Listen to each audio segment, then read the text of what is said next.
Você já sentiu que algum texto foi escrito exatamente para você? Hoje eu vou compartilhar aqui algo muito pessoal. Alguns poemas que marcaram a minha vida em momentos muito importantes que eu vivi. Convido você a mergulhar comigo nessa jornada através dos versos. Vem comigo?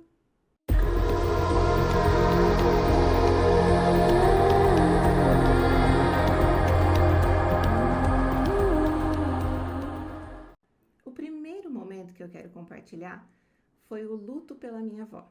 Eu tinha 15 anos e foi um baque muito grande, porque ela era realmente tudo na minha vida.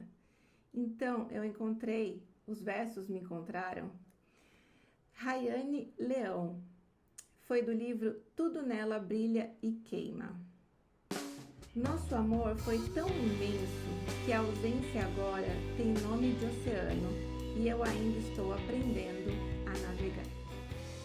No vídeo anterior, quem viu vai entender que eu disse que a poesia ela precisa somente ser sentida e não exatamente interpretada ao pé da letra ou como o autor quis escrever.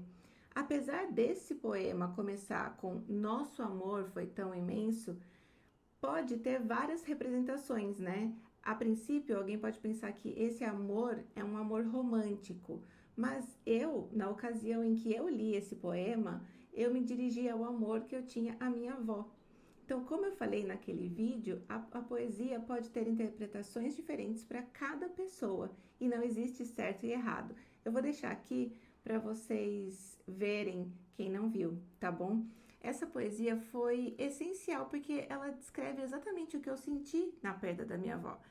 Era uma ausência tão grande, foi a minha primeira perda, então foi uma ausência tão grande que eu não sabia como lidar. Então eu realmente estava aprendendo a navegar. Foi difícil, foram anos, mas eu consegui. Aprendi a navegar nesse oceano chamado vida e depois disso perdi outras pessoas importantes e a morte mexe com a gente. Vai ser um tema de um outro vídeo, mas é a única certeza que a gente sabe na vida, né? Momento 2. Eu vou trazer aqui um poema sobre reapaixonamento, porque eu acredito que o primeiro amor eu não tive esse, o meu primeiro amor, que é tão importante, né?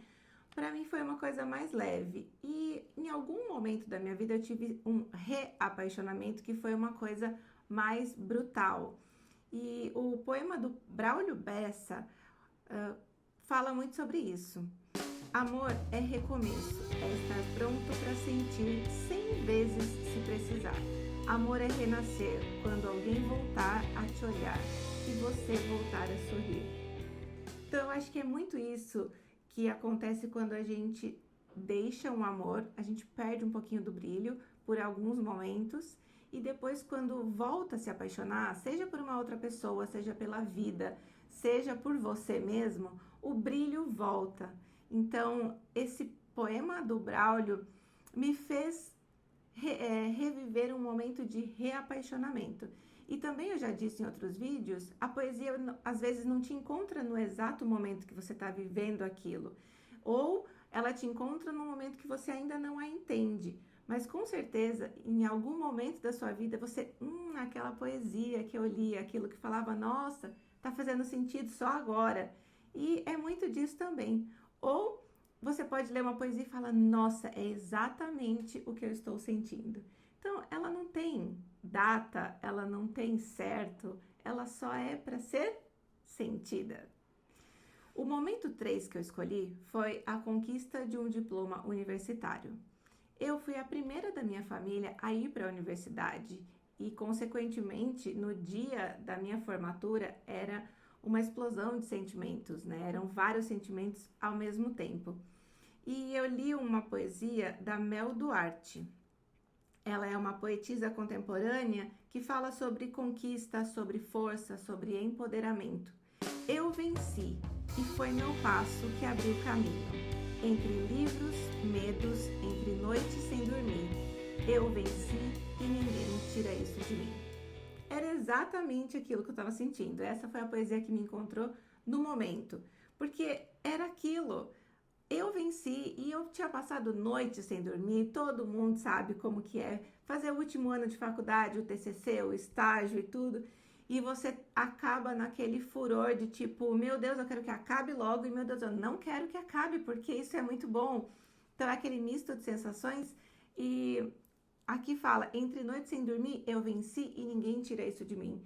Então, o diploma, o conhecimento, aliás, é algo que ninguém tira da gente. Então, esse poema, quando fala de vitória, mexeu bastante comigo na época. Alguém mais viveu alguma dessas coisas comigo? Se você passou por alguma coisa assim e algum poema te marcou, já comenta aqui para eu saber, para eu ler e eu vou responder para você. O momento 4 que eu escolhi foi o término de um casamento. E a poesia da Rupi Kaur, do livro Outros Jeitos de Usar a Boca, nesse momento ela me encontrou não exatamente por ser isso que eu estava vivendo, mas por me fazer pensar sobre. Vou ler para vocês. Não me diga que eu fui uma perda de tempo quando eu fui o seu tempo inteiro e você apenas metade do meu.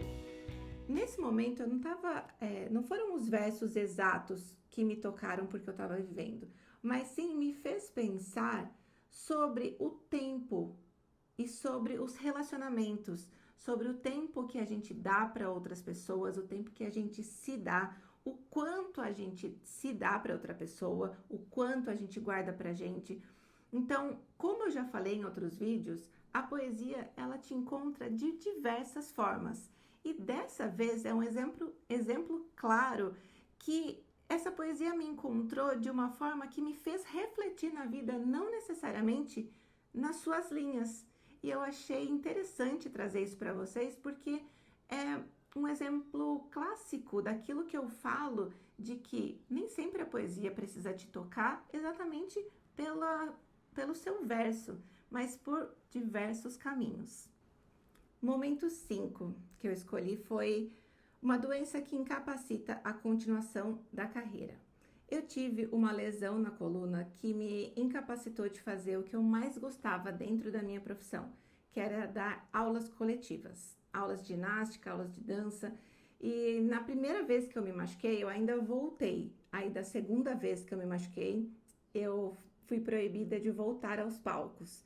Então, isso me deixou profundamente triste no momento, profundamente pensativa, e eu li um poema que vem de encontro com isso. É de Angélica Freitas, é uma contemporânea brasileira que fala sobre superação e vulnerabilidades. Às vezes a vida muda os planos sem aviso, mas descobrimos que somos maiores do que aquilo que não controlamos. Então, nesse momento de aceitação, foi importante eu ler algumas coisas e uma das coisas que me marcaram foi esse poema. Então, em momentos bruscos, assim, nós temos que procurar vários recursos para lidar. E um deles sempre foi a leitura, as poesias e para mim também a escrita. Mas isso eu falo para vocês em outro vídeo. Momento 6. Aí sim vem a mudança de carreira. Escolhi um poema do Braulio Bessa, vocês já sabem que eu gosto muito dele, porque eu falo dele aqui, que se chama Recomece. Mesmo que doa, mesmo que o medo grite mais alto, recomece. Recomeçar é dar uma nova chance a si mesmo, é renovar as esperanças na vida e o mais importante, acreditar em você de novo. Acredito que todo mundo que já passou por uma transição de carreira deve ter sentido pelo menos um pouco de medo. Para mim foi assustador. Eu tive vários medos nesse processo, apesar de querer muito, porque a minha transição para a psicologia foi bem consciente e foi com muita vontade, mas não deixou de ser com medo. Eu não sabia do futuro, era totalmente incerto.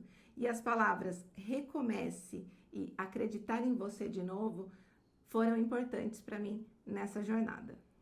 Momento 7 é um momento bastante divisor de águas na minha vida, aquele ponto de não retorno, que foi a descoberta da minha homossexualidade. Eu escolhi um poema de Tatiana Nascimento. Ela também é uma contemporânea brasileira e explora a identidade sexualidade. Eu vou ler um pedacinho para vocês do livro Lundu.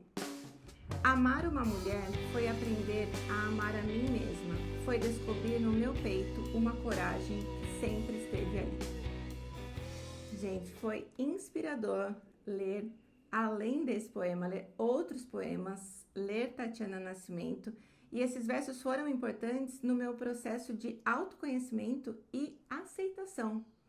Eu falei disso em outro vídeo aqui num texto que eu escrevi que chama O Início de um Preconceito. Vou também deixar aqui para vocês, se vocês quiserem acompanhar. Mas esse processo para mim não foi fácil, eu acredito que para ninguém seja. Mas esse processo de aceitação não foi fácil. Os poemas, a poesia e a escrita, como sempre, me salvaram. Então, esse poema não poderia descrever melhor a sensação que eu tive ao me reconhecer de verdade, porque a partir do momento que eu aceitei o que estava acontecendo, eu entendi que eu já era aquilo há muito tempo. Era aquilo que eu era. Eu estava com uma máscara. E aquilo que eu realmente era aquilo que eu estava lendo. Então foi incrível esse processo para mim nesse momento. E aí vem o momento 8 e último que eu escolhi para ler para vocês, que eu chamei de primeiro apaixonamento. Por quê? Porque depois da descoberta da minha homossexualidade, foi, na verdade, tudo junto, né? Foi esse apaixonamento que eu tive pela primeira mulher. Então, foi uma descoberta incrível. E como eu me apaixonei por essa mulher, eu nunca tinha me apaixonado antes. Então, eu chamei de primeiro apaixonamento. O poema é da Rupi Kaur, do livro Outros Jeitos de Usar a Boca. Você pode não ter sido o meu primeiro amor, mas foi o amor que tornou todos os outros amores irrelevantes. É sobre isso, né? Acredito que depois dessas palavras não tem nem mais o que falar. E quem nunca sentiu esse apaixonamento forte, né? Todo mundo tem uma experiência de apaixonamento. E esse poema foi muito, muito marcante para mim nessa fase. Agora, eu queria mostrar para vocês um poema que eu escrevi, porque a poesia sempre esteve presente na minha vida, como eu falei, me ajudando a expressar muitas vezes aquilo que eu não sabia que eu estava sentindo e principalmente que eu não sabia nomear, né? Imagina dizer em voz alta. Então, a poesia sempre esteve nesse lugar de conforto para mim. E cada um desses momentos que eu falei para vocês hoje me transformou na pessoa que eu sou. E os poemas têm me acompanhado. Mas a escrita me acompanha muito mais presente na vida hoje. E aí eu quero ler um pedacinho de um poema para vocês. Com qual idade deixamos de brincar? Por qual motivo esquecemos de sorrir? Em troca do que desistimos de sonhar? Ainda há tempo. Sempre existe esperança de recalcular a rota e sorrir na chuva com passos de dança. Esse poema eu escrevi exatamente num momento que eu estava me achando muito dura com a vida, não estava sorrindo e brincando. E eu falei, mas espera, quando eu parei de fazer essas coisas? E nesse momento eu recalculei a rota, voltei para a dança e tudo se encaixa ali nas minhas linhas. Mas eu queria ler para vocês mais um pedacinho de um poema que é maior. Esse poema eu escrevi na minha fase mais madura, na minha transição, assim, da menina para a mulher mesmo, que se chama Aceitação de Mim. Ele é um poema maior, como eu disse, mas eu vou ler o finalzinho. Demorei para mudar. Sei agora que impor limites é me respeitar. Idealizações só servem para frustrar. Estar presente no momento é colecionar boas memórias e que priorizar o que realmente quero é um ato de coragem. Esse também foi um poema quando eu me coloquei mais presente na minha vida e nas rédeas da minha vida, sabe? E como eu disse para vocês antes, poesia pode ou não rimar. Esse é um poema que não rima, mas ele diz muita coisa. Bom, eu espero que vocês tenham gostado dos poemas que eu trouxe. Eu abri um pouco da minha vida aqui. Espero que vocês tenham chegado até o final, que vocês tenham curtido comigo aqui essa trajetória. Se você gostou, escreve aí para mim, para eu saber que você ficou presente, para eu me sentir aí um pouquinho mais perto de você. Curte, se inscreve no canal e compartilha com alguém que você acha que vai gostar de ver esse conteúdo, tá bom? Isso vocês sabem que ajuda bastante aqui no YouTube. Um beijo! E até o próximo vídeo, que eu tô preparando muito mais conteúdo para vocês.